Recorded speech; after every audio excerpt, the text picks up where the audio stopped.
guys, welcome back to my channel. I just wanted to come to you today with a quick little video about something that changed my culture when it came to a big change we had in my school. At our staff meeting, I told the teachers about it at my school, just informed them how it transformed my classroom, and I just wanted to make sure that you guys understood, or if you were faced with those same challenges in class, that you would look at this tool as well. This tool, a lot of people will call it an accountability mat, and that's exactly what I called it. I call it a partner chat map or a consensus mat. There's so many names for these mats. And I love that mat because in my classroom it was hard for me to get my ESL students talking in a way that you are challenging them with the rigorous content. And what I mean by that is they would answer me see, no, yes or no with various things, but talking with their partner and then having to agree upon an answer, and then both agree upon the answer that they were going to put in the our answer section, and then answer these questions here. Like one of the questions says, did we work on our own? Did we listen to each other? Did we work as a team? Did we get the answers correct? And the conversation that they will have between each other, even though it was in Spanish, I typically didn't know what they were saying. I knew that they were arguing in a constructive manner, having a debate about what they decide. Like sometimes I would see one of my kids, they'll be trying to erase the other one, and answer, be like, no, that's not correct, this is why. And it really transformed my math block. It transformed any type of direct answer, like if the answer would be A, B, C, or D, like to cause them to kind of think about what those multiple answers could be and have their own answer first. So they will cover up one side of the board. So they'll have a little divider here, and one person will be working, give them some think time and work, and then the other person will be working and have some think time and work at the same time. So I give them a 1 minute or 2 minutes, just depending on the prompt. And then after that, I will call reveal. And once I say reveal, they remove was the barrier between them. And then after they remove that barrier, they will see and look, just look. They only have just a moment to look at what each other did. No discussion. Process what you're seeing. Now, after they process what they're seeing on each other's side, they ask each other questions about how did they come up with those answers and discuss, because this is their final consensus. This is the actual answer that they will have agreed upon. And sometimes I will ask them for a multi-step answer, an algorithm, a multi-step a multi-step response. So they have to go from 1, 2, 3, 4, however many steps they would take. They have to agree upon those steps. Sometimes it's just I'll say, okay, I just want the actual answer. So if the answer is 444, I just want to see 444. It just depends on how many prompts that I have. And that was the best part of my math. It was the best part of any type of quizzing that I had, just to have them be individually accountable and then accountable to each other.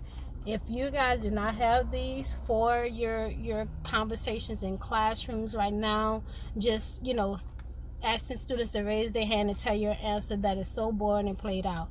But having them have this accountability towards each other, talk about what their content, and discuss their answers and propose questions to each other, it is classroom transforming.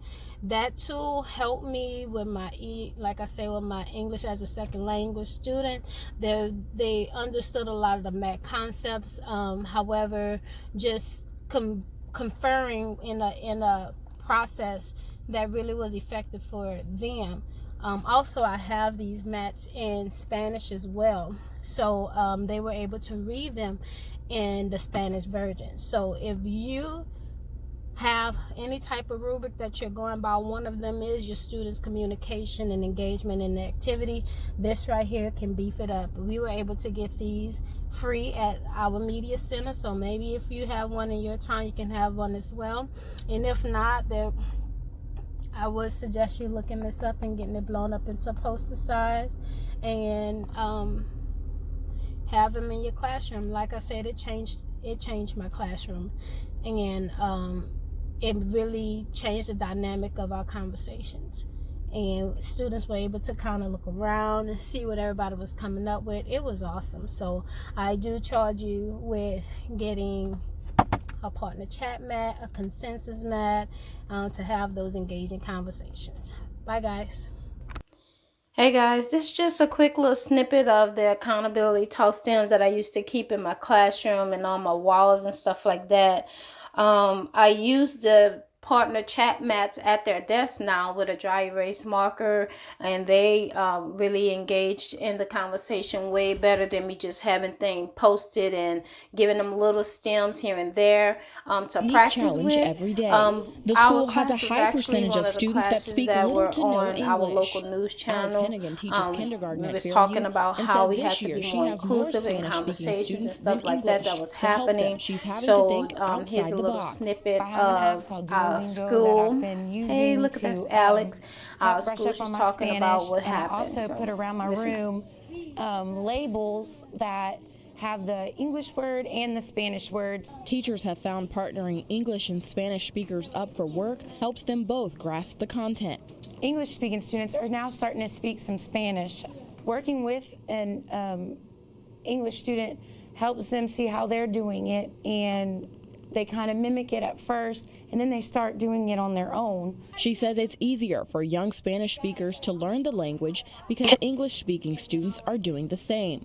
But that's not the case for the 3rd through 5th graders whose test scores determine the letter grade of the school. Dry erase board all the time. Oh, look at me. I'm just going over a few things with my kids to see what they were doing. Learn a second language at the same time, and that's a struggle. The school board says 28% of its students are in special education. 20% of those students attend R3 zone schools. College Oaks Elementary, which has a higher percentage of special needs and hearing impaired or deaf students, scored a D in the 2018 evaluations. Some of those foundational skills that it would take in order to be able to become a fluent reader, some of that's not there. So a lot of the things that we're needing to do would be those approaches to maybe more support. It's something the school has been battling for decades. Through the R3 zone cluster meetings, things are getting better. But we actually plan what's going to go on in the classroom. We actually go in the classroom, actually implement what was actually planned through the teaching, and then we come back and we actually assess and debrief on what we actually saw. I can tell that planning is taking place. We're not in a school where teachers are just, well, it's already provided for me. Our teachers take the time to pull those lessons apart and talk about it, making notes. They annotate every lesson plan by adding in what are those things that are going to make this lesson plan unique to my student. And while the students don't see the shift in the way they're learning new content, educators know it's there. It's just being able to go in and see the learning take place. We see they're leading, they're facilitating, they're talking about the math, the vocabulary they're using. But that change in the students is happening across all R3 zone schools and throughout the district. And already it's January, and they can have a full-on conversation with you, and they're needing less accommodations. And that's a wrap, guys. Thanks for watching.